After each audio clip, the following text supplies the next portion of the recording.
Hi, welcome to my YouTube channel. If you have not subscribed, kindly do so. Remember to hit that like and notification bell for any time we upload a new video. You'll be among the first person to be notified.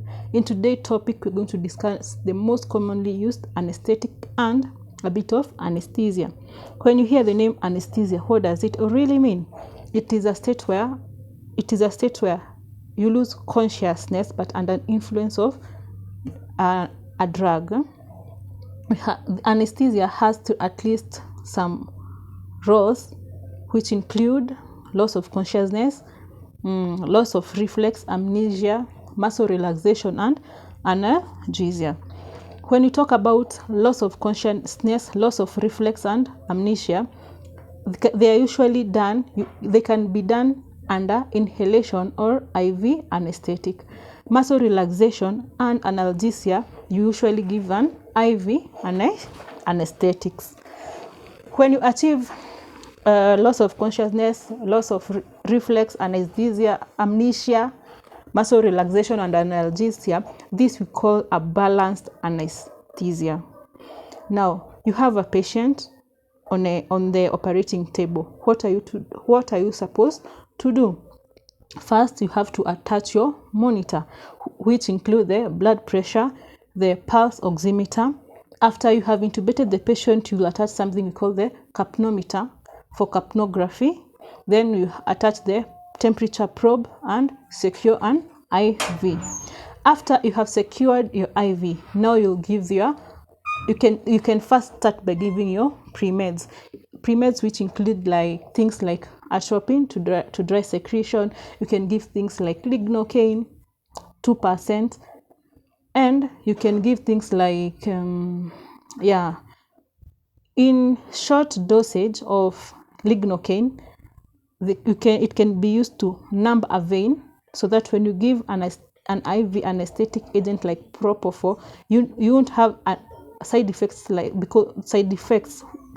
of the side effects which is pain, because propofol and things like rocuronium, they are very, very painful on the vein.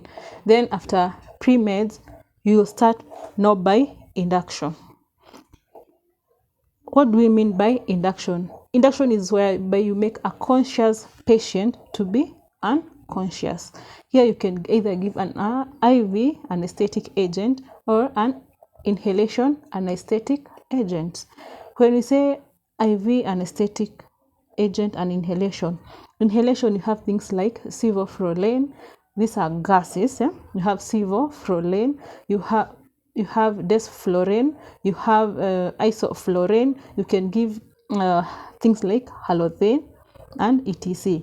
When we talk about IV anesthetic agent, you can give things like ketamine, etomidate, propofol, thiopental. Then after the patient has lost consciousness, you attach an anesthetic mask. Then you start doing bag and mask ventilation to check the chest rise. Then after there, you follow by giving a neuromuscular blocker, which will achieve paralysis. Then you will be followed by a step called a laryngoscopy. Here you will use a laryngoscope, which has a blade and a handle. It can be either a Macintosh. You can either use a Macintosh blade. You can either use a Miller blade and etc. You do your laryngoscopy, then you do your airway management. And when you talk about airway management, that is where you insert things like the ETT tubes, supraglottic airway mechanism, and etc. Then the operation is ready to start. But during operation, you must do something called maintenance of anesthesia. Here, either you can choose to give IV or inhalation. The most common intravenous anesthetic agent is propofol, and this is where we call this process, we call it the TIVA technique. Or you can continue with the inhalation anesthetic agent, as I had mentioned to you previously. Then after you have finished your surgery, you do something called reversal of anesthesia, where you can use things like neostigmine, naloxone to reverse your patient. You need to take this patient from the unconscious state to a conscious state. I'll touch a bit about the intravenous anesthetic agent. There are of two types. You have the non-opioid anesthetic agent and the opioid anesthetic agent. I'll start by the non-opioid. We have the sufentanil,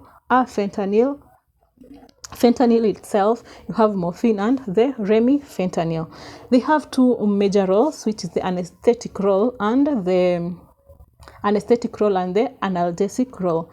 This opioid anesthetic agent, they are usually discouraged because they have a very bad side effects and longer side effects, and some patients end up post-operatively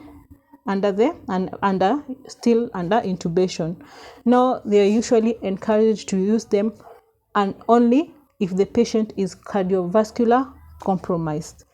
But in other cases, you use them as an analgesic to control pain.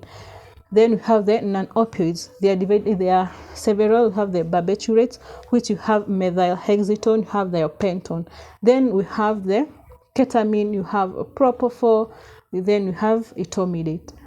In the next video, we are going to discuss the non-opioids bit by bit and side effects and the cases and the situation where they are best used. Thank you. Adios.